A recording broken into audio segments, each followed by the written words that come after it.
এখানে সম্ভব, হ্যাঁ ঠিক আছে, ছুটি হচ্ছে। কিন্তু আমি বললাম আর কি যে আমি কতগুলো কর্মদিবস পেলাম, এবং যেটা বললাম গত এই যে মে মাস থেকে তো এই যে রাজনৈতিক দলগুলো বলা শুরু করলো যে ছাত্র উপদেষ্টাদের পদত্যাগ চাই। হ্যাঁ, যে একেবারে আরো কি কি স্লোগান, বিশ্রী স্লোগান, এই যে এখানে বসে, এবং আমার বাসা থেকে আমি শুনতে পাচ্ছিলাম যে স্লোগান হচ্ছে, ওটা কাছেই যে হাইকোর্টের বিচারপতির বাসভবনের পাশে। তো এই একটা দোলাচলের ভিতরে অন্য সকল উপদেষ্টা যেখানে 8ই আগস্টে শপথবদ্ধ হয়েছেন, আমার শপথ আমি নিছি 10 নভেম্বর, কিন্তু আমার দায়িত্ব আমি পেয়েছি হচ্ছে যে 28শে ফেব্রুয়ারি। কিন্তু অফিসে আমি বসছি 1লা মার্চ হয়তো, বা এরপর 1-2 দিন পরে। তো বলে আমার জন্য সময়টা খুবই সংকীর্ণ, খুবই কম। আমি হয়তো অফিস হয়তো আমি জানি না, হয়তো 60-70 দিন পাইছি কিনা সব মিলিয়ে। তো এই সময়ের ভিতরে কিন্তু আপনি যখন বললেন যে সুরক্ষা আইন, সুরক্ষা আইনে হচ্ছে আমাদের যে আইনের খসড়া থেকে শুরু করে একবার বিল হওয়া, কি বলে, আইনের গ্যাজেট পাস করা পর্যন্ত 18টা ধাপ, 18টা ধাপ হয়ে 18টা ধাপ হয়ে যেতে হবে। এবং আমি সুরক্ষা আইনের খসড়া, আমি যদি ভুল না বলি, আমি 1.5 কি 2 মাস আগে আমি হচ্ছে আমার মন্ত্রণালয়ে বলছি যেটাকে আপনি যেভাবে আছে প্রক্রিয়া আছে, যে 15টা প্রক্রিয়া ধাপ প্রক্রিয়া শেষ করে আপনি ক্যাবিনেটে নেবেন। ক্যাবিনেট থেকে 2টা ধাপ আছে, ক্যাবিনেট থেকে যাবে প্রধান উপদেষ্টার কাছে, তারপর হচ্ছে যে রাষ্ট্রপতি সাইন করলে এটা গেজেটেড হয়ে যাবে। এই জায়গায় এখনো দ্বিতীয় স্তরে এটা পড়ে আছে। তখন আমি বাধ্য হয়ে দেখলাম যে এটা নিয়ে একটা দোলাচল আছে, সাংবাদিকদের সংজ্ঞা নিয়ে কথা চলতেছে। আমার মানে মানে মন্ত্রণালয়ের লোকরাই বলতেছে স্যার সাংবাদিকদের সংজ্ঞাটা অস্পষ্ট। এখানে আরো অনেকগুলো ধারা নিয়ে কথা চলতেছে, লেজিসলেটিভ বিভাগে পাঠানো হয়েছে, ওখান থেকে কিছু কনসার্ন ওরা না এখনো মানে লিখিত দেয় না, কিন্তু এর আগে বলছে যে এইরকম এরকম কনসার্ন গুলো আছে। ফলে আমি একটা আইন যে করব, এখন যে কোনো উপদেষ্টা, আমার এখানে আরো বাকি 18-20 জন উপদেষ্টা 8ই আগস্ট থেকে এসে বসে উনি ভেবে বলছেন যে উনি কি করবেন। ফলে আমার শ্রদ্ধেয় স্যার যিনি আসিফ নজরুল স্যার, উনি বলতে পারেন যে আমি এত% করছি। এখন আমি আমার দায়িত্বই নেওয়া হয়েছে এমন মানে এমন সময়ে, এবং আমি বললাম তো আমি জানি না আমার গতি কখন থাকবে, আমি আজকেও জানি না কালকে নামতে হবে কিনা আমার।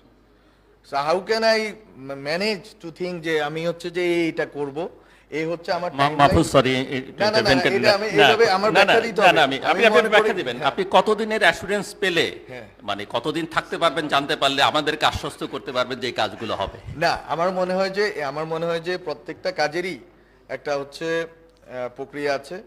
যেমন উনি বললেন লাইসেন্সের ব্যাপারে সরকারের নীতিমালাটা কি, এটা নিয়ে গত 2 মাস ধরে মন্ত্রিপরিষদের ভিতরে একটা ছায়া কমিটি মিটিং এ বসতেছে। 2টা মিটিং আমি মাত্র পাইছি, কারণ আমি 5 জন উপদেষ্টাকে একসাথে পেতে হবে। মাত্র 2টা মিটিং আমি করতে পারছি। I can not decide on my own, কারণ ওটা মন্ত্রিপরিষদের যে কমিটি, ওনারা ঠিক করবেন, ওনারা 5 জন মিলে ঠিক করবেন, ওনারা আমার সিনিয়র, ওনারা ঠিক করবেন যে এটা কি হবে কি হবে না। Then I will go for license, giving license. আমি তো এখানে আমি বললাম তো আমার এই যে মানে সীমাবদ্ধতাগুলো আছে, এটা তো আমি বাইরে বলতে পারি না। আজকে এই সুবাদে আমি বলে রাখলাম, কারণ আমার তো কালকে নামতে হবে, আমি জানি না আজকেও নামতে হইতে পারে। সো বিষয়টা হচ্ছে এখানে অন্য উপদেষ্টার যেখানে সার্টেন যে 15ই ফেব্রুয়ারি ইলেকশন পর্যন্ত উনি থাকবেন, আমি সার্টেন না যে আমি কতদিন পর্যন্ত থাকবো। এবং আমি সার্টেন হলে আমি আজকে, যেমন আমি বলি, নতুন কুড়ির হচ্ছে যে যখন আমি শুরু করলাম নতুন কুড়ির পুরো টাইমলাইন আমি ঠিক করলাম। আমি জানি না আমি নতুন কুড়িটা শেষ করে যেতে পারবো কিনা। সেটা আমি মনে করি যে সেটা রাজনৈতিক দলগুলো জানবে, এই জন্য রাজনৈতিক দলগুলোর মিটিং আমি আসলাম আর কি, এর আগের মিটিং আসিনি। সো এটা গুরুত্বপূর্ণ, রাজনৈতিক দলগুলো তো চাইতে হবে যে আসলে এখানে বা যারা কাজ করতেছে, ওরা কাজ করার ক্ষেত্রে ওনারা কিভাবে সহযোগিতা করতে পারবেন, ওনারা কিভাবে অবস্ট্রাক্ট করবেন না কাজগুলা, এবং আমাদেরকে কাজগুলো করতে দিবেন। আমার জন্য আমি মনে করি সাংবাদিকতা সুরক্ষা আইন এটা আমার জন্য করা পসিবল। এটা 1 মাস 2 মাসের বিষয় না, যদি আমি কালকেও নেমে যাই, আমি কাজটা শুরু করে দিয়ে গেছি এবং আমার কনসালটেশন গুলো চলতেছে, এটা হয়ে যাবে। এটা আমি চাই এই সরকারের মধ্যে, এই সরকারের সময়ের সীমার মধ্যে হবে। এবং হয়তো কামাল ভাইরা যে এই প্রস্তাব দিচ্ছে এটা থেকে কিছুটা আলাদা হবে, কিছু কম বেশ হবে, এটা কোনো, আমি মনে করি আমাদের কোনো আপত্তি আছে। ওনারাও একটা কনসালটেশনের ভিতর দিয়ে এখানে আসছেন, আমরা তারপরে একটা ওয়াইডার কনসালটেশনের জন্য একটু আগে স্যার আমাকে বললেন যে আপনারা আমাকেও পাঠান। আমি বলছি স্যার আপনি আমাকে মেসেজ করেন কাকে কাকে পাঠাইতে হবে, আমি পাঠাই দিচ্ছি। আমরা তো চাই যে সবার থেকে নিয়ে আমরা একটা করে দিয়ে যাই। এটা 3 পৃষ্ঠা 4 পৃষ্ঠার মাত্র একটা আইন, কিন্তু প্রক্রিয়াটা 2-3 মাসের। তো তো আমার কাছে 2-3 মাস হয়তো নাই, কিন্তু আমরা শুরু করে দিয়ে যাব, 2-3 মাসের ভিতরে এটা হয়ে যাবে। এটা অন্তত হবে। সাংবাদিকতা সুরক্ষা আইনটা যে কোনো মূল্যে আমরা করব। আমি যাওয়ার পর যিনি আসবেন ওনাকেও আমি বলবো, বা আপনাদেরও বলার সুযোগ আছে, এটা যে কোনো মূল্যে হবে। এটা একটা জিনিস। কিন্তু গণমাধ্যম কমিশন যেটা, সেটাও আমরা এখন পজিটিভলি আগাচ্ছি। একটা সময় পর্যন্ত মন্ত্রণালয়ের ভিতরে অনেক স্টেক হোল্ডার তো আছে, উনি যেটা বলেন দৃশ্যমান অদৃশ্যমান স্টেক হোল্ডার। তো সবাই মিলে একটা চাপ যে গণমাধ্যম কমিশন যদি দিয়ে দেন, গণমাধ্যম কমিশনের পরিধিটা ওনারা একটু বড় করে রাখছেন, এটা হচ্ছে আমার দিক থেকে ক্রিটিক, যে একটু অনেক বড়, যেমন licensing, starting from licensing to many things like BTV বেতার যে ব্রডকাস্টিং এজেন্সির কথা বলতেছেন, ওইটাও ওনাদের সাথে সম্পর্কিত হবে। ফলে মন্ত্রণালয়ের অনেকগুলো কাজ ওনাদের সাথে সম্পর্কিত হয়ে যাবে। এটা ভালো এই অর্থে যে ঠিক আছে, আমরা সাংবাদিকতা যে অর্থে স্বায়ত্তশাসিত দেখতে চাই, স্বাধীন দেখতে চাই, সেটার একটা রূপরেখা আছে। কিন্তু আমি বিদ্যমান প্রতিষ্ঠানগুলোকে, যেমন উনি বলছেন কোয়াসাই জুডিশিয়াল ইনস্টিটিউশন আকারে কিন্তু প্রেস কাউন্সিল কাজ করে, মানে এখনই কাজ করে। কিন্তু প্রেস কাউন্সিল গঠনের আপনারা দেখছেন যে আমরা একজন সম্পাদককে রাখছি, উনি থাকতে চান নাই। উনি ফেসবুকে লিখলেন যে ওনাকে কেন রাখা হয় নাই, উনি এটা একজন উপদেষ্টা হিসাবে আমার আরো কি কি বললেন ওনার মত করে ইংলিশে বললেন, আমি ইংলিশে জবাব দিচ্ছি। যাই হোক, সো বিষয়টা হচ্ছে উনি বললেন, উনি ফেসবুকে এসে বলতে পারলেন, কিন্তু প্রেস কাউন্সিল কিন্তু আমি নিয়োগ দিই না। প্রেস কাউন্সিল আপনারা জানেন, প্রেস কাউন্সিলের নিয়োগের কাজটা আমরা একজন বিচারপতি বিদ্যমান বা যারা সাবেক বিচারপতি একজনকে দিই, উনি পরবর্তীতে ঠিক করেন, এবং প্রেস কাউন্সিলের অধিকাংশ লোকই সরকারের বাইরের লোক। এটা হচ্ছে কোয়াসাই জুডিশিয়াল এবং গভর্নমেন্ট প্লাস যেটা কামাল ভাইরা প্রস্তাব করতেছেন, গভর্নমেন্টের একেবারে হয়তো আছে কিছু প্রভাব তো আছে, যেহেতু গভর্নমেন্ট টাকা দেয়, গভর্নমেন্টের কিছু তো জিনিস আছে। কিন্তু আমরা যখন আমি প্রেস কাউন্সিল এটা যখন ওনারা সমালোচনা করলেন এবং ওনারা বললেন, তো আমি এই বিষয়টা আমার মন্ত্রণালয়ের লোকরা আবার এখান থেকে প্রতিবাদ করলো, উনি যেটা বললেন আমলাতন্ত্র, তখন আমি করলাম কি, আমি হচ্ছে যে প্রেস কাউন্সিলের প্রথম দিককার একজন লোক ছিলেন গাজী শামসুর রহমান, ওনার হচ্ছে রায়গুলো নিয়ে আসলাম। ওনার রায়ের 2টা কপি আপনার প্রেস কাউন্সিলে গেলে পাবেন। তো ওই রায়ে দেখলে আপনার মনে হবে যে আসলে সম্ভব, প্রেস কাউন্সিল দিয়ে সম্ভব। এখন সমস্যা হচ্ছে যে এটা আসলে পুরো কাঠামোর প্রশ্ন। এখন গাজী শামসুর রহমান, ওই সময়ের গাজী শামসুর রহমান আর ওই সময়ের সাংবাদিকতার যে আমাদের যে স্ট্যান্ডার্ড, ওই সময়ের পত্রিকার সংখ্যা এবং ওই সময়ের টিভি বলতে কিছুই ছিল না, বিটিভি জাস্ট ছিল। ওই সময়ের আর এই সময়ের বিচারটা আলাদা। তবুও প্রেস কাউন্সিল জিনিসটা, যিনি বিচারপতি উনি অনেকবার আসলেন আমার কাছে, একবারে লিখিতভাবে নিয়ে আসলেন যে এটা আপনি বদলাইতে পারবেন না, বদলাইলে হাইকোর্ট হয়ে যাবে, ওই যে বলে আর কি। সো সব কিছু মিলিয়ে আপনি এটা করেন না, আমাদেরকে আমরা একটু কাজটা করি, আপনি যদি করেন, আপনি আরো কনসালটেশন করেন, আরো সবকিছু করেন। তো গণমাধ্যম কমিশনের সাথে সম্পর্কিত হচ্ছে প্রেস কাউন্সিল। সম্প্রচার আইন যেটা যেটা করে যাচ্ছিল, শেখ হাসিনা করে যেতে পারে নাই, বাট ওরা শুরু করছিল ওই নীতিমালাটা, সম্প্রচার নীতিমালা, নট আইন, ওইটা সংশ্লেষে এটা গণমাধ্যম কমিশনটা হবে, এর অন্তর্ভুক্ত বা এর সাথে সম্পৃক্ত হবে বিটিভি বেতার। যেমন বিটিভি বেতার আমি ওনাদেরকে রাজি করাইতে পারলাম, ওনারা একসাথে হবে, বিটিভি বেতার একসাথে হবে। দ্য ক্রাইসিস ইজ, আমি আজকে একটু বেশি মানে একটু খোলামখুলা বলি, কারণ হচ্ছে আমাকে কালকেও বলতে হবে, নামলেও বলতে হবে। পয়েন্টটা হচ্ছে আপনার বেতারের আমাদের হচ্ছে সার্ভিসের অধীনে 800-র মতো হচ্ছে আর কম বেশ 800-র মতো কর্মকর্তা আছেন সার্ভিসের অধীনে, যিনি সরাসরি সরকারি সার্ভিসের অধীনে। এখন সার্ভিসের অধীনে কোনো কর্মকর্তা কিন্তু তাই স্বায়ত্তশাসিত প্রতিষ্ঠানে থাকতে পারেন না, ইউজুয়ালি থাকতে পারেন না, ওনাকে কোনো না কোনো উপায়ে আমাকে রাখতে হবে। ফলে স্বায়ত্তশাসিত প্রতিষ্ঠান থেকে বেতার যদি আমি স্বায়ত্তশাসন দিই, তারা রাজি, দুইটাই রাজি যে তারা একীভূত হবে। এবং আমাদের জায়গা খরচ হচ্ছে, আমাদের বেতারের 14টার মতো উপকেন্দ্র আছে, এগুলো খালি পড়ে আছে জায়গা, বেতারের অনেক জায়গা আছে যেগুলো অন্যান্য অনেক ভালো কাজে লাগানো সম্ভব। ফলে আমরা দুইটাকে একীভূত করলে যেটা হবে যে একই হাউসের ভিতরে, যেটা ওনার নাম দিচ্ছেন broadcasting agency, national broadcasting agency বা সামথিং লাইক দ্যাট, হইতেই পারে, দে আর এগ্রিড যা তারা করবেন। বাসস হচ্ছে আলাদাভাবে চাচ্ছে যে আলাদা থাকতে। উনি যেটা বলেন বাসসের নতুন লোক নিয়োগ হয়েছে, সেটা কিছু অস্থায়ী ভিত্তিতে নতুন লোক নিয়োগ হয়েছে, কিন্তু আরো কিছু প্রক্রিয়া বাসস শুরু করছে, যেটা উনি সঠিকই বলছেন, যেটা আমরা সেলফ ক্রিটিক আর কি, এটা অনেকগুলো ইন্টারনালি ঘটে গেছে, যেটা হয়তো আমাদের কাছ পর্যন্তই আসে নাই। হ্যাঁ, সো হয় আর কি এগুলো। সো এবং এই গভর্নমেন্টের অধীনে বেশি হয়, কারণ এই গভর্নমেন্টের একটা বড় ক্রাইসিস আছে, যেটা বললাম আমার গদি কখন চলে যাবে সেটা নিয়ে ক্রাইসিস। আরেকটা ক্রাইসিস হচ্ছে যে গত 1 মাস ধরে গুঞ্জন শোনা যাচ্ছিল মিডিয়া পাড়া এখানে ওখানে যে ছাত্র উপদেষ্টারা নেমে যাবেন, এবং আমি আপনাদেরকে বলি ছাত্র উপদেষ্টারা নেমে যাবেন, ছাত্র উপদেষ্টাদের দপ্তর কাজ করা বন্ধ করে দিছে গত 1 মাস। মানে কাজ স্লো হয়ে গেছে। ওনারা চলে যাবেন, আরেকজন আসবেন, ওনার সাথে কাজ করবো আমরা, এবং এটার অনেকগুলো প্রমাণ আছে। তো এগুলো আমরা হচ্ছে সেলফ ক্রিটিক, আমি আর কোনো ব্যক্তি বা কোনো আমলা কাউকে বলতেছি না, কিন্তু এটা হচ্ছে বাস্তবতা। যখন 6 জুন ঘটলো লন্ডনে, এরপর বাংলাদেশের পুরা ল্যান্ডস্কেপ চেঞ্জ হয়ে গেল। আপনার এই জন্য রাজনৈতিক দলগুলোর সামনে কথাগুলো বলতেছি। রাজনৈতিক দলগুলো চাইলে আমি 1 মাসের মধ্যে আইন করে দিতে পারবো, যদি না চায়, তাদের সদিচ্ছা না থাকে। কারণ রাজনৈতিক দলগুলোর সাথে আমলারা যুক্ত, আমলারা বসে আছে কখন পরবর্তী সরকার আসবে, অ্যান্ড এই আইনগুলো তারা তখন পাশ করবেন, আমি আপনাদেরকে বলে দিচ্ছি।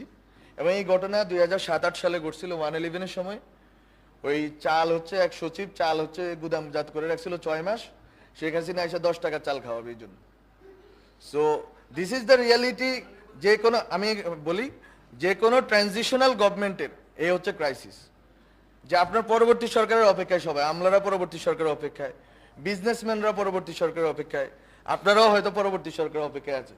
তো বিষয় হচ্ছে যে আমি তো এই পরিস্থিতিতে আমাদের জন্য কঠিন করে ফেলা হয়েছে, তারপরে আমরা এই সদিচ্ছাটা আছে। আমি যদি বলি যে আমরা আইনটা সাংবাদিকতা সুরক্ষা আইন, সাংবাদিকতা এটা আমাদের লেখা আছে, সাংবাদিক না সাংবাদিকতা, ফলে এটা অনেক বড় একটা জায়গা কভার করবে। এটা আমরা করে দিয়ে যাব, আমরা শুরু করেছি কাজটা। আর হচ্ছে ওয়েবসাইটে ওপেন করার কথা বলছে কামাল ভাই, আমরা ওয়েবসাইটে ওপেন করে দিছি অলরেডি। ইংলিশটা বোধহয় করা হয়নি, ইংলিশটা আমি বলছি লন্ডনে যাওয়ার আগে, কিন্তু এখনো করে নেই, করে দিবে। আর হচ্ছে শ্রম আইনের এখানে একটা গুরুত্বপূর্ণ জিনিস আছে, যেমন উনি বললেন ইন্টেলেকচুয়াল প্রপার্টি লতে এটাকে নিয়ে যাওয়া, এটা তো একটা প্রক্রিয়ার বিষয় আছে, কিন্তু শ্রম আইনের অধীনে এখনো পর্যন্ত সাংবাদিকরা আছেন। মজুরির যেটা বোর্ড আছে এটা শ্রম আইনের অধীনে আছে। এখন যদি আপনি সিলিংটা ঠিক করতে যান, তখন এটা আবার আইনগত প্রশ্ন আসবে যে আপনি আলাদাভাবে তাদের বেতন কাঠামো ঠিক করতে পারেন কিনা, কারণ বেতন কাঠামো এক জায়গায় ঠিক করা আছে। এখন সরকার রিট উঠাইতে পারে কিনা, বা কিভাবে নেগোসিয়েশন করতে পারে কিনা, বা কাউকে কনভিন্স করতে পারে কিনা, আরো 10টা ধরনের প্রশ্ন আসতে পারে। এবং এটা ঝুলে আছে, এটা আমার জন্য বিব্রতকর, কারণ আমি বারবার ওয়াদা দিচ্ছি যে নবম ওয়েজ বোর্ড বাস্তবায়ন হবে। যখন আমি নোয়াবের যারা আছে, যারা মালিক পক্ষকে ডাকলাম, ওনারা রাজি যে আমাদের কিছু সুযোগ সুবিধা আছে, এগুলো দেন, পত্রিকাকে ভালো চলতে দেন। যেমন আমি বললাম যে আমরা হচ্ছে সার্কুলেশন রেট আমি কমাই দিব, আমি ভুয়া সার্কুলেশন রেট সার্কুলেশন সংখ্যা কমাই দিব। যেমন স্থানীয় পত্রিকার জন্য 1000 সার্কুলেশন সংখ্যা আমরা করে দিব, এটা আমরা অনগোয়িং আছে, আমরা করে দিয়ে যাব। কি জন্য? কারণ আপনি ভুয়া দেখানোর দরকার নেই যে এটা আপনার 5000 চাপান, কিন্তু আপনি টাকাটা আমি বেশি করে দিব। 900 টাকা কয়েক বছর আগে 900 টাকা এখন আসলে বাস্তব না, তো আমি বাড়াই। তো আমি যে আপনাকে টাকাটা বাড়াই দিচ্ছি, আপনি সাংবাদিকদের কি দিবেন? ওই প্রশ্নের কিন্তু মালিকদের কাছে কোনো জবাব নেই, মালিক বা সম্পাদকদের কাছে।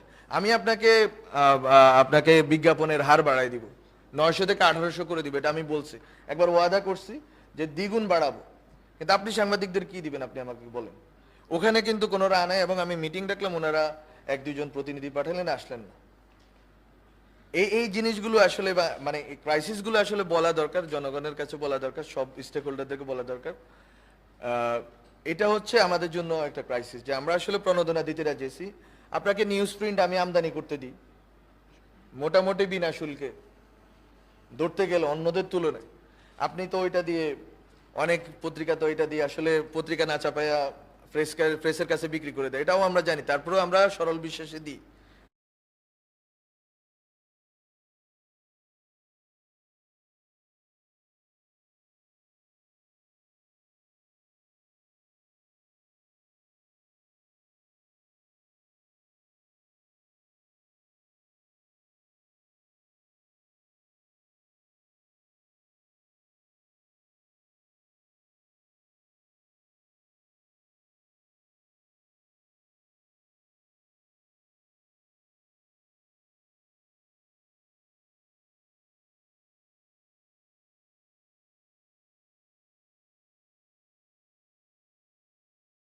দিলে কিন্তু আপনারা কিন্তু সাংবাদিকদেরকে ওই হিসাবে কি আপনারা প্রণোদনা দেন, বা আপনারা কি সাংবাদিকদের বেতনটা ঠিক মতো দেন?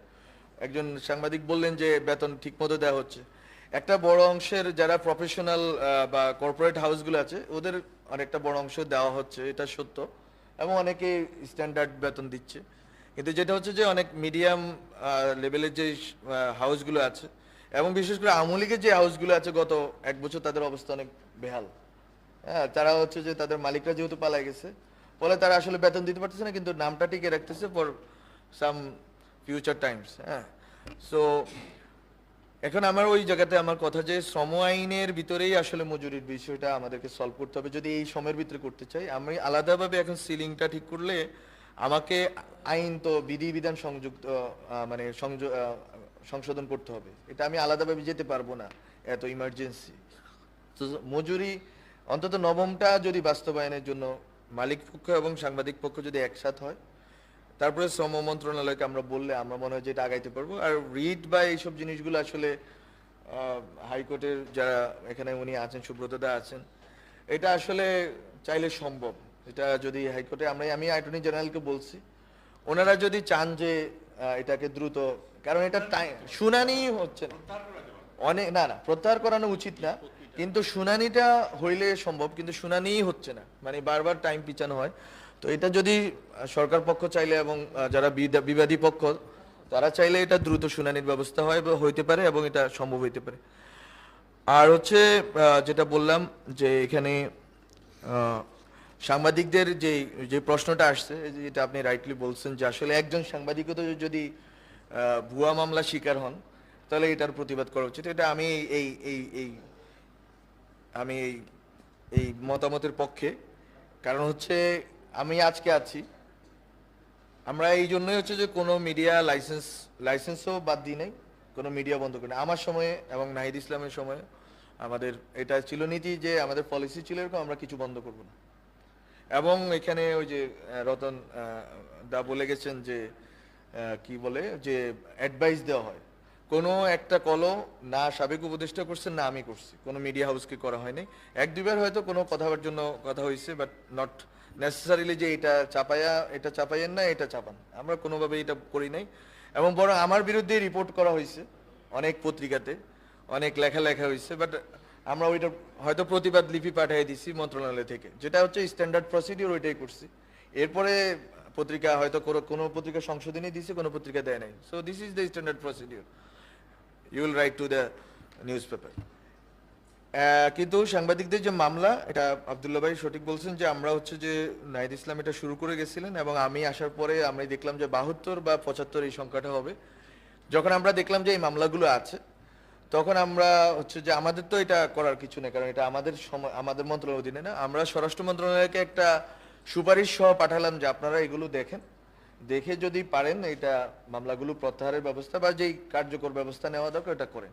আমাদের যতটুকু বলে এটা আমরা বলছি। এর বাইরে আসলে এই জিনিসটা অ্যাড্রেস করার মতো যে সাংবাদিকদের বিরুদ্ধে ভুয়া মামলা, আমাদের কাছে উপায় নেই। বরং আমরা উপাত্তটা সংগ্রহ করছি বারবার বিজ্ঞাপন দিয়ে, যে কোনো সাংবাদিক চাইলে লিখতে পারতেন, আমাদের কাছে লিখেছেনও বটে, এবং আমরা ওইটা স্বরাষ্ট্র মন্ত্রণালয়কে দিয়েছি two further enquiries and things.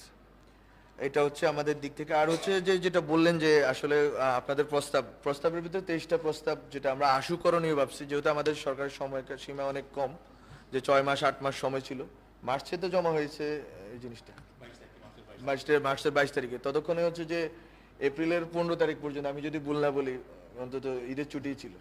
তো যাই হোক, ধরেন আমরা মিড এপ্রিল থেকে আমরা যখন কাজ করা শুরু করছি, তখন আমাদের কাছে ছিল যে আমরা মন্ত্রণালয়ের ভিতরে এটা পাঠাইছি যে আপনারা দেখেন যে এই জিনিসগুলো বাস্তবায়নযোগ্য কোনগুলো আশুকরণীয়। আমরা তো ঠিক করছি আশুকরণীয়, মানে যেগুলো হচ্ছে যে স্বল্প মেয়াদী, মধ্যমেয়াদী আর হচ্ছে দীর্ঘমেয়াদী। তো আমাদের তো সময় মাত্র 6 মাস আছে ততক্ষণে, বা 8 মাস। তো আমরা ঠিক করলাম যে স্বল্প মেয়াদী আমাদের মোট 13টা আমাদের সুপারিশ আমাদের কাছে লিস্টেড হলো, এবং 23টা, ওই 23টা থেকে আমরা 13টা ঠিক করলাম। এই 13টার কাজ এখন চলমান আছে। এগুলো হয়তো তো আমরা বড় কিছু করতে পারলাম না, হয়তো এই যে যেটা হচ্ছে যে আপনারা প্রস্তাব করলেন যে ডিএপি থেকে সার্কুলেশনের জন্য বা বিজ্ঞাপন হার বৃদ্ধি করা বা সার্কুলেশন নম্বর কমানো, এগুলো আমরা করতেছি। আরও অনেকগুলো আমার কাছে লিস্ট আছে, যদি আপনারা চান, সাংবাদিকরা চান, আমি আপনাদেরকে আমার মন্ত্রণালয়ের থ্রুতে দিয়ে দিতে পারি, এবং আমার পিআরও এটা অনেকবার দিচ্ছে already. So it is already in public. So এটা হচ্ছে আমাদের এই সময়ে করার মতো হচ্ছে 23টা ছিল, 23টার ভিতরে আমরা 13টা করলাম। ওয়ান হাউস ওয়ান মিডিয়া যে নীতিমালার কথা বলছেন এটা আমি আলোচনা করছি, কিন্তু ওয়ান হাউস ওয়ান মিডিয়া করতে গেলে যেটা হবে যে এটা সম্ভব, কিন্তু যেটা হচ্ছে যে এখানে আপনার এটার সাথে রিলেটেড যে প্রতিষ্ঠানগুলো আছে প্রতিষ্ঠানগুলো সবগুলো মিলিয়ে কাজ করার বিষয়টা একটু জটিল প্রক্রিয়া। এটা আমার যদি 1 বছর সময়সীমা থাকে, সময়সীমা থাকলে আমি এটা করে ফেলতে পারতাম, মানে এই সদিচ্ছাটা আমাদের আছে। এবং যে বিশেষ করে এই যে ট্রান্সকম গ্রুপ, মানে যেটা বলা উচিত ছিল না, যাই হোক, বা অন্যান্য গ্রুপে আছে যারা সদিচ্ছা ছিল যে ঠিক আছে আমরা ওয়ান হাউস ওয়ান মিডিয়াতে নীতিভিত্তিক চলে যাব। এবং আমি মনে করি অন্যান্য মিডিয়া হাউসগুলো যাইতে পারে, এটা তো আসলে ওয়ান হাউস ওয়ান মিডিয়া হলে ব্যক্তিগত মালিকানাধীন অন্যটা করে দিল, কিন্তু যেটা হলে আমরা নীতিমালাটা বা আমরা নীতির ক্ষেত্রে এক এক জায়গায় থাকলাম যে ওয়ান হাউস থাকলো ওয়ান মিডিয়া থাকলো, এইটা আমরা চাইলে করতে পারতাম যদি আমাদের হাতে একটা দীর্ঘ সময় থাকতো। বিশেষ করে এটার সাথে এনবিআর জড়িত, এটার সাথে আরো কিছু আর্থিক প্রতিষ্ঠান জড়িত, লাইসেন্সিং যে প্রতিষ্ঠানগুলো আছে এগুলো জড়িত। আমি তো লাইসেন্সিং এ আমি কোনো হাতে দিতে পারতেছি না। নতুন তো আরো পরের কথা, নতুন হচ্ছে যে আপনি যেটা বললেন, যেটা ইঙ্গিত করতেছেন, সেটা আমি বলেই একটু ব্যাখ্যা করে দিই। এবং আপনারা যারা জানেন যে নতুন একটা টিভির বিষয়ে কথা হচ্ছে, সেটা হচ্ছে যে একটা গ্রুপের শ্যাডো ইনভেস্টমেন্ট বা এরকম কিছু, কিন্তু তারা আসলে অনেক আগে এটার অনুমোদন পাইছে গত সরকারের আমলে। এটা তারা হচ্ছে যে তরঙ্গ বরাদ্দ পেয়ে গেছে অলরেডি। এই সরকার আমলে জাস্ট তারা নামটা আগের নামটা থেকে আরেকটা নামে নতুন নামে দিতে চাইছে, দ্যাটস ইট। এই ফাইল হয়তো গত ডিসেম্বরে সাইন হয়ে গেছে। সো এইটা আমাদের সময়ে আমরা হচ্ছে যে এটা নতুন করে দিছি এরকম না, এটা লাইসেন্স অলরেডি এটা দেওয়া আছে, জাস্ট নামটা চেঞ্জ করার জন্য মন্ত্রণালয়ে আসছে, দ্যাটস ইট। এখানে নতুন করে কোনো লাইসেন্স দেওয়া হয় না যে ফ্রম ভেরি বিগিনিং প্রথম থেকে শেষ করে এরকম কোনো লাইসেন্স আমাদের মন্ত্রণালয় থেকে দেওয়া হয়নি। So this is for the clarification. আর আমাদের যে বিষয়গুলো ছিল আরো যে এখানে যে জিনিসটা নিয়ে আলোচনা ওইটাতে আমরা একটু বলি, সেটা হচ্ছে স্বনিয়ন্ত্রণ, সেলফ রেগুলেশন না হইলেও আমরা হচ্ছে যে ইউনেস্কোর সাথে আমি ইতিমধ্যে 2বার মিটিং করছি এবং ইউনেস্কোর একটা প্রোগ্রামে আমি গেছি। ইউনেস্কো যেটা বলতেছে সেটা হচ্ছে যে তারা একটা কোড অফ কন্ডাক্ট, মানে মিডিয়া হাউসগুলো নিজেরাই একটা কোড অফ কন্ডাক্ট ঠিক করবে এবং ওই অনুযায়ী তারা নিজেরা পরিচালিত করবে। তারা একটা টাইমলাইন আমাকে দিচ্ছেন যে উইদিন নভেম্বর একটা বড় অংশের মিডিয়া হাউস একটা কোড অফ কন্ডাক্ট করবেন এবং ওই অনুযায়ী তারা নিজেরা পরিচালিত হবে। এবং তারা মন্ত্রণালয়ের কোনো হেল্প চান না এবং কোনো সংযোগ চান না, এটা তারা জানিয়ে দিয়েছেন। তো আমিও সংযোজিত হচ্ছি না, হ্যাঁ। তো আমার কাজ হচ্ছে যে ঠিক আছে আপনারা করেন, আপনারা যদি করে এটা এই জায়গায় এটা যদি গুড প্র্যাকটিস নিয়ে আসতে পারেন, we are okay with that.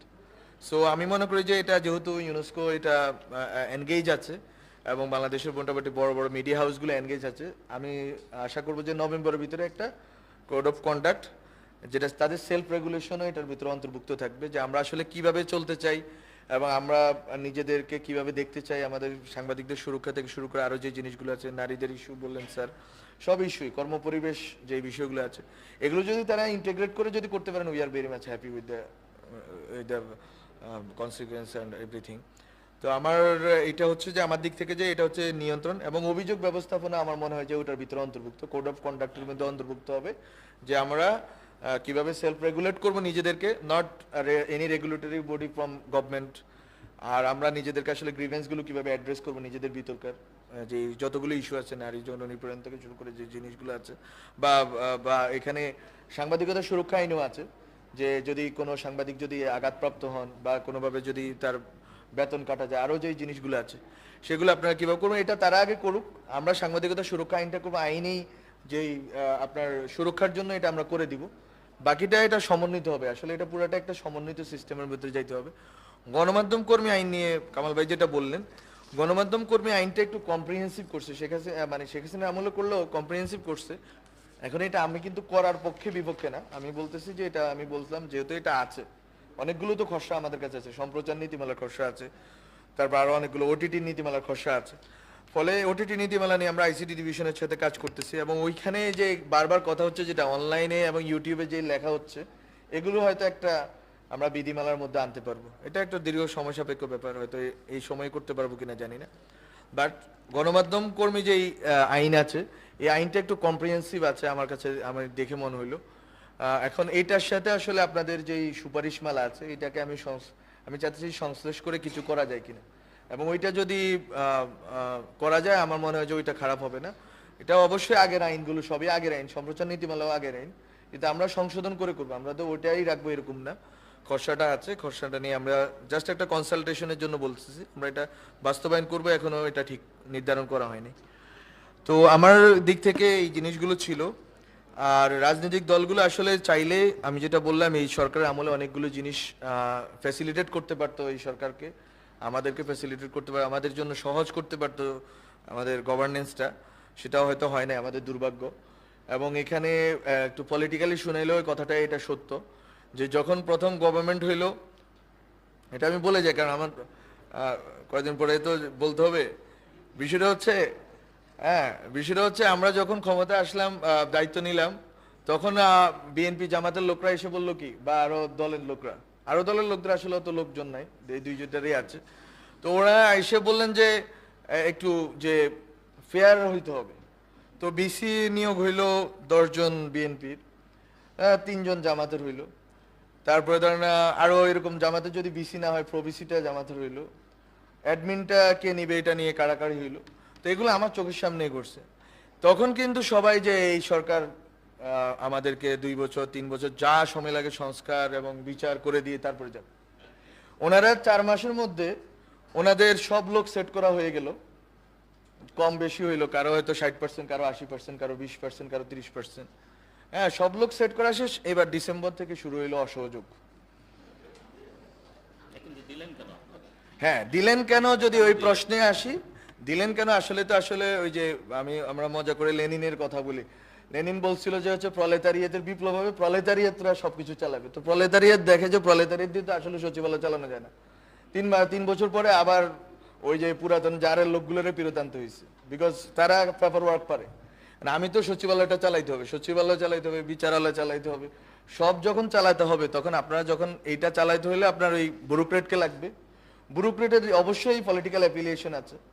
এবং আমি আজকে একটা কথা বলে যাই, একটা সময় সাংবাদিকদের একটা বড় অংশ আসতো হচ্ছে ছাত্র ইউনিয়ন বামপন্থী সার্কেল থেকে, এখন অন্য সার্কেল থেকে আসতেছে। কোন সার্কেল থেকে আসতেছে সেটা অনেকেই জানে। তো এটা হচ্ছে যুগের নিয়ম। 60-70 দশকের একটা হাওয়া বইছে, এখন কি বলে 9/11-এর পরে এখন আরেকটা হাওয়া বইতেছে পুরা দুনিয়া ব্যাপী। হ্যাঁ, তো এগুলো ঘটবেই। এবং ওই আদর্শিক যে দৃষ্টিভঙ্গি, এটা সংবাদ মাধ্যমে অলরেডি আসা শুরু হয়ে গেছে এবং এটা আসবেই। এটাই নিয়তি ইতিহাসের, এটা কোনোভাবে আপনি বিরোধিতা করে এড়াইতে পারবেন না, যে আপনি বলবেন যে এটা হইতে দিব না, এটা সম্ভব না। এটা এই যুগের নিয়তি, এটা আমাদের মেনে নিতে হবে। কিন্তু আমি বলতেছি এই যে এটা যে ঘটতেছে, এটাকে আপনারা অবশ্যই এটাকে আপনার কগনিজেন্সে নিতে হবে যে আদর্শিকভাবে শিক্ষিত দীক্ষিত লোকরা একসময় সাংবাদিক হয়েছে এই 71-এর পরে। ওরা একদিকে বাংলাদেশকে নিতে চাইছে, সাংবাদিকতা করছে, যেটা বললেন সাংবাদিকতা মতামত দুইটা মিলিয়েই তারা নিতে চাইছে।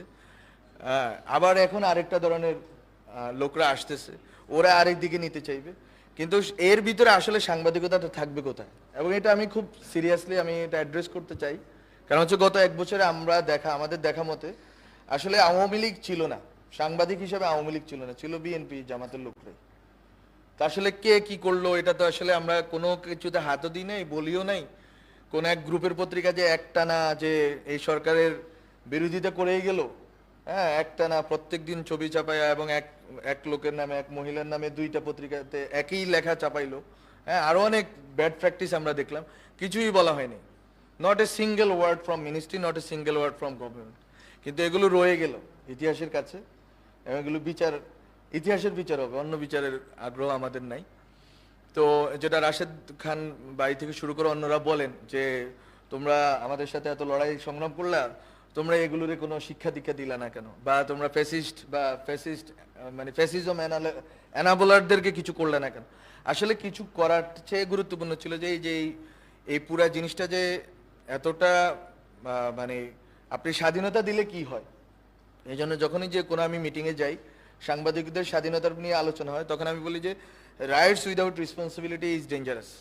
এবং এইটা আপনি গত 1 বছরে দেখে ফেলছেন যে অনেক রাইটস, যা ইচ্ছা তা লিখতে পারতেছেন, গভর্নমেন্টের পক্ষে বিপক্ষে লিখতে পারতেছেন। হ্যাঁ, কিছু কিছু তো কনসার্ন ছিল, মবের ইস্যু ছিল, তারপর হচ্ছে ইউটিউব ইস্যু ছিল, বা ফেসবুকে বট ইস্যু ছিল। কিন্তু এর বাইরে মূলধারা থেকে সাংবাদিকদেরকে আপনারা কোনো সাংবাদিকদের থেকে আনতে পারবেন না যে তাদেরকে কোনোভাবে বাধ্য করা হয়েছে কিছু লেখার জন্য। আর সরকারের বাইরেও যে আসলে অনেকগুলো সংস্থা কাজ করে, এটা আসলে আপনাদের অলরেডি বুঝে ফেলার কথা। তো আমি এটা ব্যাখ্যা দিতে চাই না। সো এটা তাদের কিছু মানে তাদের তো আবার কাজের ধরন ভিন্ন, তারা হয়তো কিছু এনগেজমেন্টে ছিল। তো সরকারের দিক থেকে সরকার আকারে যদি বলি ইন্টারিম গভর্নমেন্ট, এদের কোনো এনগেজমেন্ট ছিল না এবং কোনো বিধিনিষেধ কোনো সংবাদ মাধ্যমের উপর চাপানো হয় না এবং কোনো একটা হাউসকেও বন্ধ করা হয় নাই এবং আমি থাকা অবস্থায় কোনো হাউসকে বন্ধ করা হবে না, কোনো আউটলেটে আমরা বন্ধ করতে দিব না। যে আউটলুক চলার চলুক এবং জনগণ বিচার করবে যে আসলে কাকে সে গ্রহণ করবে কাকে সে নেবে না। যেমন আমরা অলরেডি প্রমাণ পেয়ে গেছি যে একটা বিখ্যাত একটা সবচেয়ে বড় পত্রিকা, ওয়ান অফ দ্য মানে কি বলে প্রমিনেন্ট পত্রিকা, তাদের প্রচার সংখ্যা হচ্ছে যে জাস্ট হাফ ড্রপ করছে জাস্ট গত 1 বছরে। তো এটা এটা আসলে জনগণের বিচার যে আসলে কে কাকে কাকে পড়বে কি পড়বে না। আবার অনেক দিক থেকে নতুন যে মিডিয়াগুলো নিউ মিডিয়াগুলো আসতেছে এরা অনেক বেশি ট্রাস্টেড, অ্যান্ড এই যে ট্রাস্টের প্রশ্নটা আসছে আপনারা প্রথমেই এটা আনলেন, এটা গুরুত্বপূর্ণ। অনেক বেশি ট্রাস্টেড হচ্ছে অ্যান্ড ক্রেডিবল হচ্ছে, তাদের কাছে মানুষ মনে করতেছে নিউ মিডিয়া, নট যে আমি বলতেছি যে বা ইউটিউবের বা হচ্ছে যে অন্যান্য, বরং হচ্ছে নিউ মিডিয়া যারা হচ্ছে যে ছোট ছোট অনলাইন করতেছে, যেমন হচ্ছে জাস্ট একটা রুম বা 2টা রুমে টকশো করতেছে, এরকম মিডিয়াগুলো কিন্তু অনেক বেশি ট্রাস্টেড আমার কাছে মনে হচ্ছে এখন এই আমাদের জেনারেশনের কাছে, দেন মেইন স্ট্রিম মিডিয়া, দেন ইভেন টিভি চ্যানেল। এবং টিভি চ্যানেল আমাদের এখন যতগুলো চলতেছে এর ভিতরে অনেক টিভি চ্যানেল কিন্তু দর্শক গ্রাহ্যতা আর পাচ্ছে না, 4-5টার বাইরে অন্যদের কিন্তু খুবই কষ্ট হয়ে যাচ্ছে মাসে 1-2 কোটি টাকা আর্ন করা। আর 1-2 কোটি টাকা বললাম এই জন্য যে আসলে হাউসটা চালানোর মতো টাকা আসলে তাদের হচ্ছে না, এবং এই ক্রাইসিসগুলো আমাদের সামনে আছে। এবং হাউসগুলো দখল নিয়ে তো আপনারা অলরেডি লিখছেন, কমিশনের ফাইলে আছে, সে মার্চ মাসে যদি যা যা লিখছেন, এখন তো এরপরে তো আরো বন্যার গতিতে এই জিনিসটা হয়েছে। হ্যাঁ, এবং সবগুলো হাউসই মোটামুটি পলিটিসাইজ হয়ে গেছে অলরেডি, সম্পাদক এবং মালিকানা। তো আমরা আসলে খুব বেশি ভালো কিছুর দিকে যাচ্ছি এরকম না, বরং আমরা হয়তো পুরাতন যেই যেই ব্যবস্থার ভিতরে ছিলাম এটাতে আছি। তো আমি একটা কথা শেষ করি, এটা হচ্ছে আমার নিজের জায়গা থেকে ব্যাখ্যা যে আসলে কেন আমরা করতে পারছি না এবং কেন করতে পারবো না। এটা তো আমি বলছি কিছু বাস্তবিক আছে যে আমরা আসলে একটা টাইমলাইন আমাদের জন্য থাকলে ভালো হতো, তাহলে আমরা কাজগুলো শান্তিতে ধীরে সুস্থে করতে পারতাম। আর আমলাতন্ত্রের ইস্যু আছে, বাট আমাদের নিজেদেরও অবশ্যই খামতি আছে যে আমরা আসলে অভিজ্ঞতার জায়গা থেকে যে আমরা যদি জানতে পারতাম প্রথমে হয়তো দাগাই দিতাম যে এইটা করা যায়। সো অভিজ্ঞতার বিষয়টা আছে, সেটা আমরা মনে করি যে জনগণ ক্ষমা করবে যে আমাদের বয়স এবং অভিজ্ঞতা হিসেবে। কিন্তু বাকিটা যেটা আমি বলবো যে পুরা ইকোসিস্টেমটা, পুরা গভর্নেন্স থেকে শুরু করে মিডিয়া থেকে শুরু করে সবকিছুই আসলে, আমি একটা কথা বলি যে ট্রায়াড অফ পাওয়ার, পাওয়ারে হচ্ছে যে একটা ব্যুরোক্রেসি, মিলিটারি অ্যান্ড সিভিল ব্যুরোক্রেসির কাছে একটা পাওয়ার কনসেন্ট্রেটেড আছে, আরেকটা পাওয়ার কনসেন্ট্রেটেড আছে হচ্ছে যে বিজনেসম্যানদের কাছে, আরেকটা পাওয়ার কনসেন্ট্রেটেড আছে মিডিয়া অ্যান্ড সিভিল সোসাইটি বা আমরা যেভাবে ধরি এদের কাছে। এখন এরা তিনজনে কিন্তু তিনজনকে ফিড করে, তিনজনকে ফেলে পুষে রাখে এবং প্রত্যেকটার ইন্টারেস্টের সাথে জড়িত। এটাই হচ্ছে যে মিডিয়াতে আজকে যতগুলো দুর্বলতা বা গত কয়েক বছরের, গত কয়েক দশকের দুর্বলতার উৎস তো এখানেই, যে আসলে বিজনেসম্যানরা মিডিয়াকে ফিড করে, মিডিয়া আবার বিজনেসম্যানদের স্বার্থটাকেই রক্ষা করে, এবং গত 1 বছরে এটা আরো নোংরাভাবে দেখা গেল। আমি একবারে পত্রিকা ধরে ধরে বলতে পারি, কিন্তু এটা আমাদের জন্য সমীচীন না, বরং আমি মনে করি যে এটা আপনাদের কাছে স্পষ্ট যে কে কিভাবে করতেছে। আর ওইদিকে সিভিল মিলিটারি ব্যুরোক্রেসি হচ্ছে যে এই জিনিসটাকে, এই কর্পোরেট ইন্টারেস্টটাকে সার্ভ করে যাচ্ছে। এটার এই পুরো সিস্টেমের কোনো রকম চেঞ্জ আমরা করতে পারি না দুঃখজনকভাবে, এই অভ্যুত্থানের পরে এতগুলো মানুষ শহীদ হওয়ার পরে। এটাই হচ্ছে আমি মনে করি ব্যর্থতা, যে এই ব্যর্থতাকে মানে সিভিল মিলিটারি ব্যুরোক্রেসিকে আপনার ফেসিস্ট মুক্ত না করে, কর্পোরেশনকে ফেসিস্ট মুক্ত না করে আপনি মিডিয়াকে আলাদাভাবে ফেসিস্ট মুক্ত করবেন, এটা আসলে সম্ভব না। বা ওই প্রবণতা মুক্ত করবেন, হয়তো ফেসিস্টরা নাই নাম কাওয়াজতে, কিন্তু ওই প্রবণতাগুলো রয়ে গেছে, এখনো মালিকরা ওই রকম আচরণই করতেছে, এখনো সাংবাদিকদের বেতন ভাতা নিয়ে আগের মতোই মানে মানে চলতেছে। ফলে এই জিনিসটা চেঞ্জ হবে তখন যখন আপনি পুরা ইকোসিস্টেমটা, পুরা পলিটিক্যাল সিস্টেমটা, এটা নিয়ে কয়েকজন রাজনীতিবিদ কথা বলছেন এবং আমি এটাতেই বিশ্বাস করি অ্যাজ অ্যাক্টিভিস্ট, পলিটিক্যাল অ্যাক্টিভিস্ট। আমার কাছে মনে হয়েছে যে এটা হচ্ছে যে গুণগত কোনো পরিবর্তন হয়নি, যে কর্পোরেট স্ট্রাকচার, যেমন অনেকে বলতেছেন যে উনি বলে গেলেন রতনদা, যে কার নাম বললেন, সংবাদের যিনি ছিলেন, হ্যাঁ উনি ব্যবসায়ী ছিলেন, কিন্তু ওনার পত্রিকাতে কিভাবে প্রেজেন্টেশন, আমাদের কয়জন ব্যবসায়ী আছেন এইভাবে ভাববেন যে আমি পত্রিকা দিয়ে দিছি, পত্রিকা হচ্ছে যে যেটা স্যার বললেন যে একটা পেপার রেডি করবে যে আমি এইভাবে রেগুলেটেড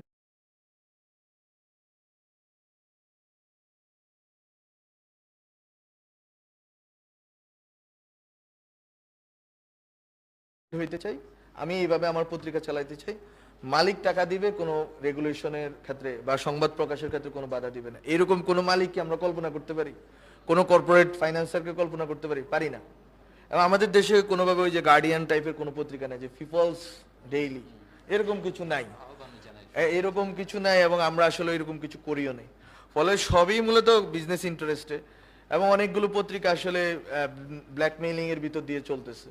এগুলো বলাটা আমি হচ্ছে এগুলো হচ্ছে নোক্তা আকারে রেখে দিচ্ছি, পয়েন্ট আকারে রেখে দিচ্ছি, ইউ ক্যান আন্ডারস্ট্যান্ড। ফলে আপনি আসলে রাষ্ট্রের বাইরে পত্রিকাগুলোকে নিয়ে যাবেন, এটা বলেই শেষ করি আমি। রাষ্ট্রের মানে সরকারের বাইরে পত্রিকাগুলোকে নিয়ে যাবেন, এই কথাটা সুন্দর, এবং এই কথাটা আমি বিশ্বাস করি, আমরা করতে চাই।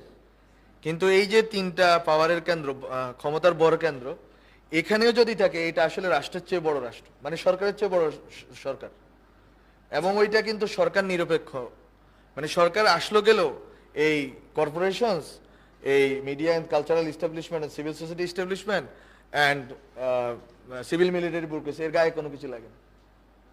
আমরা হচ্ছে যে আমলাদেরকে বিদায় করছি, তো তখন হচ্ছে যে আমরা দেখলাম যে বিএনপি জামাতেরই, হ্যাঁ, যদি আমি এইবার 2-3 বার উচ্চারণ করে ফেলছি নামটা, এটা নিয়েও সমালোচনা হইতে পারে যে আমি কেন বললাম রাজনৈতিক দলের নাম। যাই হোক, নেমে যাবো এখন, পদ থেকে দাবি করে লাভ নেই। তো বিষয়টা হচ্ছে যে এখানে আমাদের জন্য যেটা ছিল যে এই যে রাজনৈতিক দলগুলো যদি চাইতো এই ক্ষমতা কাঠামোর, ওই যে যেটা বলতেছিলাম আমলাতন্ত্রের জায়গাতে যেটা হয়েছে যে অনেক বিএনপি মানে ওই দুই দলের লোকরাই বলছে যে একে সরায়েন না স্যার, মানে আওয়ামী লীগের লোক, কারণ এটা হচ্ছে অ্যাডমিনের লোক, ওখানে যেন কৃষি ওই যে কি বলে কৃষি ক্যাডার কেউ যেন না আসতে পারে, অন্য কোনো ক্যাডার যাতে না আসতে পারে, ওখানে কিন্তু ওনারা আবার একমত অ্যাডমিন ক্যাডারের ক্ষেত্রে। তো আমার দেখা যে গত 1 বছরের বাংলাদেশ, আমার দেখা হচ্ছে গোষ্ঠী স্বার্থের বাংলাদেশ। প্রত্যেকটা গোষ্ঠী অ্যাডমিন ক্যাডারের স্বার্থ দেখে, কৃষি ক্যাডারের স্বার্থ দেখে, তথ্য ক্যাডারের স্বার্থ দেখে, কিন্তু কেউ আসলে ন্যাশনাল ইন্টারেস্ট দেখে না, যে সামগ্রিকভাবে আমরা আসলে কোন জিনিসটা করলে আমরা একটা ভালো আইন পাবো, ভালো একটা পলিসি পাবো, ভালো একটা প্র্যাকটিস পাবো, ওই ক্ষেত্রে কেউ আসলে আগ্রহী না। তো আমার এই হতাশাটা আছে, এবং আমরা আসলে অনেক কিছু করতে চাইছি, এবং আমি তো বললাম এই যে প্রক্রাস্টিনেশন, এই যে একটা কাজ 2 মাস ধরে ঝুলে আছে, এবং তথ্য কমিশন নিয়ে আজকে কথা হবে, কারণ আজকে তথ্য অধিকার দিবস। তথ্য কমিশনের ফাইল ফুট করা হয়েছে আরো 1.5 মাস আগে, এখনো পাইনি। সো এগুলো হচ্ছে বাস্তবতা, এই বাস্তবতার ভিতরে আমরা বসবাস করছি, এবং আমরা হয়তো আরো কিছুদিন করব, কিন্তু আমরা তারপরে আমাদের যে সদিচ্ছাটা ছিল, এবং আমরা হয়তো কিছু কাজ করে দিয়ে যেতে পারবো। এবং আমি হতাশ করতে চাই না কাউকেই, বা আমি চাই না যে হতাশা বর করুক, বড় আমরা যে জুলাইয়ের অভ্যুত্থানের ভিতর দিয়ে আমরা যেই অন্তত কথা বলার স্বাধীনতাটা পাইছি, আমরা আসলে এই যে ডায়ালগ করার, এই যে অনেক ধরনের লোক, এত ধরনের লোক কিন্তু আওয়ামী লীগের আমলে বসতে পারতো না, ডিফারেন্ট টাইপের লোক, ডিফারেন্ট ইডিওলজি অ্যান্ড পলিটিক্যাল পার্টিজের লোকরা একসাথে বসতে পারতো না। এই যে ডিফারেন্ট গ্রুপ অফ পিপল যে কথা বলতে পারতেছে এবং একটা জায়গায় আসার চেষ্টা করতেছে, কনসেনসাস কমিশনে যেটা হইতেছে, ওই সিজিএস থেকে খুবই দারুণভাবে যে গত 1 বছর ধরে অনেকগুলো ডিসকাশন, অনেকগুলো ডায়ালগ আয়োজন করা হয়েছে, এবং সব ধরনের প্রতিনিধিত্ব জায়গাটা নিশ্চিত করা হয়েছে। আমি মনে করি এটা আসলে আমাদের জন্য একটা স্টার্ট, আমরা শুরু করতে পারলাম। আমরা ভাবছিলাম যে 2 বছর হয়তো আমরা অনেক কিছু চেঞ্জ করে ফেলতে পারবো, আসলে 2 বছর অনেক কম সময় আমাদের মতো দেশের জন্য। আমাদের দেশের জনগোষ্ঠী অনেক বেশি, এবং এখানে অনেক প্রকাশ্য অপ্রকাশ্য স্টেক হোল্ডার আছে, হ্যাঁ, এবং এখানে অনেক ধরনের ইস্যুজ আছে, কিন্তু আমরা শিখা শুরু করলাম, এবং আমরা মনে করলাম আমরা এটাতে অন্তত আসতে পারলাম যে একটা গণতান্ত্রিক আবহের ভিতরে আমরা প্রবেশ করলাম, নির্বাচনের ভিতর দিয়ে হয়তো আমরা আরো অগ্রসর হব, এবং এই আবহটা ধরে রাখা, যে আমরা আসলে স্বাধীনভাবে বলতে পারি, স্বাধীনভাবে আমরা একটা ডিসিশন নিয়ে আসতে পারি, সবাই মিলে একটা ডিসিশন আসতে পারি, এবং আমাদের সব গোষ্ঠী স্বার্থের ঊর্ধ্বে আমরা হচ্ছে যে ন্যাশনাল ইন্টারেস্টকে সামনে রাখতে পারি, তাহলে হয়তো আমরা একটা পরিবর্তন দেখতে পাবো। এবং জুলাই গণ অভ্যুত্থানে আমরা যেটা চাইছিলাম, এটা হয়তো 1-2 বছরে সম্ভব হবে না। ওই যে একজনে লিখতেছিল যে কোরিয়াতে যে আপরাইজিং হয়েছে ওইটা সফল, তারা একটা দীর্ঘ একটা সময় পরে গিয়ে পাইছে। আসলে এটা হচ্ছে যে একটা পুরো ন্যাশনের একটা জাগরণ হয়েছে, ওই কালকে একজন বলতেছিল যে ওই সময়ের জিনিস কেন ফেরত আসবে না, যে আমরা সবাই এক হয়ে গেছিলাম, যে কে বিএনপি করে কে জামাত করে কে পক্ষে বিপক্ষে আমরা ভাবি না, আমরা ভাবছি যে দেশটাকে বাঁচাইতে হবে। এবং 5ই আগস্টে সকালে আমরা সবাই ভাবছি যে আমরা রওনা হয়েছি, মরলে মরবো কিন্তু আমরা এই দেশকে মুক্ত করব। এখন ওই যে মানে একটা জায়গায় আসার যে জায়গাটা, ওইটা আমার মনে হয় যে বারবার ওই মোমেন্টটা রিক্রিয়েট করা দরকার। এটা যে প্রত্যেক বছর হবে এরকম না, প্রত্যেক 2 বছর পরে হবে এরকম না, কিন্তু যখন আসলে জাতির দরকার হবে, যখন আসলে আমাদের পরিবর্তনের দরকার হবে, ওই সময়টা আমাদের দরকার হবে।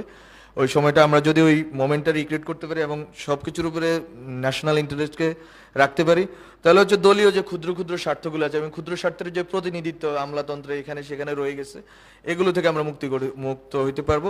এবং এই পুরো জিনিসটা নির্ভর করে আসলে রাজনৈতিক দলগুলোর সদিচ্ছার উপরে এবং ঐকমত্যের উপরে, যে আমরা এইরকম বাংলাদেশ দেখতে চাই, দিস ইজ আওয়ার ফিউচার।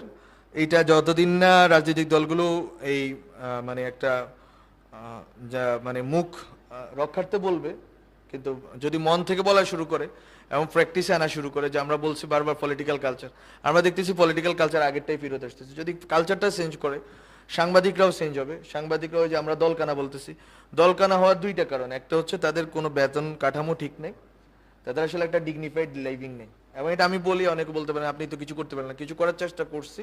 এটা আমার কাছে, আমি বিবেকের কাছে আমি দায়বদ্ধ, আমি বলতেছি। বাকিটা আমি করতে পারি, কিন্তু আমি এটা ফিল করি, কারণ I was trying to be in that industry, যে trying to be one of part of that industry. যে আমি কয়েকটা মিডিয়া হাউসে গেছি, ইন্টারভিউ দিছি, 13,000 টাকা বেতন 2024 সালের জানুয়ারি মাসে একটা হাউস আমাকে প্রস্তাব করছে, এটা আমি কয়েক জায়গায় বলছি। সো অ্যাট দ্যাট টাইম আমার বাসার ভাড়া হচ্ছে 25,000 টাকা, আমার ফ্যামিলি বাসার ভাড়া। So this is the scenario. আমার কথা হচ্ছে ডিগনিফাইড লিভিং আর হচ্ছে পলিটিক্যাল পার্টিগুলোর সদিচ্ছা। আপনি ভালো করছেন এনে যে ওনাদের ইশতেহারে এই জিনিসটাও থাকা দরকার, যে আসলে এই সদিচ্ছাটা ওনারা শো করবেন কিনা, যে আসলে সাংবাদিকতা এবং সাংবাদিকদের এই যে লেজুর ভিত্তি, এর বাইরে দলীয় লেজুর ভিত্তি, দলীয় তো আদর্শ সবারই থাকতে পারে, ব্যক্তিগত আদর্শ, কিন্তু এই যে একবারে দলকানা যে জায়গাটা, প্রেস ক্লাব যেভাবে দখল হয়ে বসে আছে, চিটাগাং প্রেস ক্লাবের ইস্যু আমি গত 1 বছরে সলভ করতে পারি নাই, because of the political parties involvement there. ওখানে পলিটিক্যাল পার্টি এবং ওখানে জুয়া চলে, ওখানে আরো কি কি চলে, এবং আমি ওগুলো হচ্ছে ডিসিকে বলে বন্ধ করতে পারছি কিছুটা। কিন্তু এই যে সাংবাদিক, এই যে প্রেস ক্লাবের ইস্যুটা, ওখানে রাজনৈতিক দলগুলোর কারণে এটা এখনো একটা নির্বাচন হয় নাই, 1 বছরে একটা নির্বাচন হয় নাই প্রেস ক্লাবে, চিটাগাং প্রেস ক্লাবে। So this is the reality we are living in. So আমাদের দিক থেকে রাশেদ খান ভাই বলছিল যে তোমার কি আপনার না না আর 1 মিনিট একটা প্রশ্ন আছে, জি। আপনি শেষ করে দিলে তো অনুষ্ঠানটা অসমাপ্ত থেকে যাবে। হ্যাঁ। প্রশ্নটা আমি করতে চাই, মানে বিব্রতকর না, খুব ভালো প্রশ্ন। আচ্ছা আমার অসুবিধা নেই। আচ্ছা আমিও মাহফুজকে একটা প্রশ্ন করতে চাইছিলাম। তো আমার বড় ভাই কামাল ভাইয়ের সঙ্গে শেয়ার করছিলাম যে প্রশ্নটা মাহফুজকে করবো কিনা, তো উনি বলছে আর বাড়িয়েন না। তো আমি নিজেকে নিবৃত্ত করেছি, পারলে আপনিও করেন, আমি আর মনে তারপর হয়- আপনার স্বাধীনতা, আপনি করতে পারেন। আমি করতে চাচ্ছি, সেটা হলো আমাদের তথ্য উপদেষ্টা যেটি বললেন, মোটামুটি মনে হচ্ছে যে ওনারা যে আসলে যে স্বপ্ন ওনাদের কাছে আমাদের ছিল, সেটা তো অনেকটা ফিকে হয়ে গেছে বা বাস্তবায়ন করতে পারেননি। তো সেই জায়গা থেকে উনি 2টি দলের নাম বলেছেন, যে অনেক কিছু করতে চেয়েছেন, কিন্তু ভিসি নিয়োগ, ডিসি নিয়োগ, এটা 2টা দলের মধ্যে ভাগ হয়ে গেছে, বিএনপি এবং জামাত। এখন আমার কথা হলো যে আপনারা তো তাহলে এই ব্যর্থতার দায় অনেকটা এই দল 2টির উপরে দিচ্ছেন, কিন্তু আমরা তাদের বক্তব্য শুনি, তারা আবার দায় আপনাদের উপরে দেন। তার মানে কি এই দায় দেওয়ার মধ্যে থাকবে? জনগণের যে স্বপ্ন ছিল যে আপনারা অন্তত, বিশেষ করে গণঅভ্যুত্থানের আপনারা একদম সামনে থেকে নেতৃত্ব দিয়েছেন, এই জনগণের ভাগটা আপনারা নিশ্চিত করবেন, কিন্তু আপনারা জনগণের ভাগটা নিশ্চিত না করে বিএনপি জামাতের ভাগটা নিশ্চিত করলেন, ব্যর্থতার দায় কি Thank you, রাশেদ। আপনাদের উপরে যায় না? Rashed thank you. ভাই, এখানে আমি বলি জনগণের তো একটা হচ্ছে জনগণের প্রতিনিধিত্ব, ওখানে আপনি আসলে জনগণকে রাখতে পারবেন, সব দলকে রাখতে পারবেন, কিন্তু যেটা আপনিও জানেন, আপনিও বুঝেন যে আসলে সাংবাদিকরা 2 ভাগে ভাগ হওয়া, ব্যুরোক্রেসি 2 ভাগে ভাগ হওয়া। এখানে আসলে গণ অধিকার পরিষদের 2জন সচিব নেই, you know it better than me, বা এনসিপিরও নাই, ঠিক আছে? সো আছে কিন্তু সচিব ওদেরই, ফলে ওইটাই বাগাবাগিটা ওখানে করছে। এটা তো আমি বলি নাই যে বাগাবাগি, আর বাগাবাগির বিষয় না, বিষয়টা হচ্ছে যে আসলে আওয়ামী লীগকে আপনি, আওয়ামী লীগের যে প্রশাসনিক কাঠামো, এটাকে আপনি বদল করতে হলে ওখানে তো লোক লাগবে, আপনি তো এটা খালি রাখতে পারেন না। ফলে এটা হয়েছে এরকম যে এটা যে স্পষ্টভাবে যে এই 2 দলে ভাগ হয়েছে এরকম না, আরো অন্যান্য দলের সুবিধা পাইছে, হ্যাঁ, বিভিন্ন মন্ত্রণালয় থেকে। তো যাই হোক, তো বিষয় হচ্ছে যে আমি শেষ করি। আমার জায়গাটা ছিল এরকম যে আমি আমার জায়গা থেকে চেষ্টা করতেছি এবং আমি অনেকগুলো যে আলোচনাগুলো সেগুলো অ্যাড্রেস করার চেষ্টা করলাম। আমরা অন্তত ওয়েজ বোর্ড, সাংবাদিকতা সুরক্ষা আইন এবং গণমাধ্যম কমিশন আমরা এগোতে চাই, এই জায়গাগুলোতে আমরা থাকলাম। আর মিডিয়াগুলো যে কোড অফ কন্ডাক্ট করবে এটা আমরা চাই যে এটা নভেম্বরের ভিতরে বাস্তবায়ন, মানে এটা চলে আসুক সামনে জনগণের সামনে এবং এটা বাস্তবায়িত হওয়া শুরু হোক। এক দুইটা হাউসে না, যেটা হয় যে একটু এলিট হাউসগুলোতে একটা দুইটা হাউসে হয়, বরং আমি মনে করি যে এমনভাবে হোক যাতে হচ্ছে যে অন্যান্য হাউসগুলো এটা পালন করতে পারে। আর আর বাকি রাজনৈতিক আলোচনাটা হচ্ছে রাজনৈতিক দলগুলোর সদিচ্ছার উপরে এই দেশের ভবিষ্যৎ নির্ভর করতেছে এবং সংস্কার এবং বিচার সবকিছুই রাজনৈতিক দলগুলোর সদিচ্ছা এবং ঐকমত্যের উপর নির্ভর করে। সো সবাইকে ধন্যবাদ, অনেকক্ষণ হয়তো কথা বলে ফেলছি। Thank you. থ্যাংক ইউ মাননীয় উপদেষ্টা মাহফুজ আলম এবং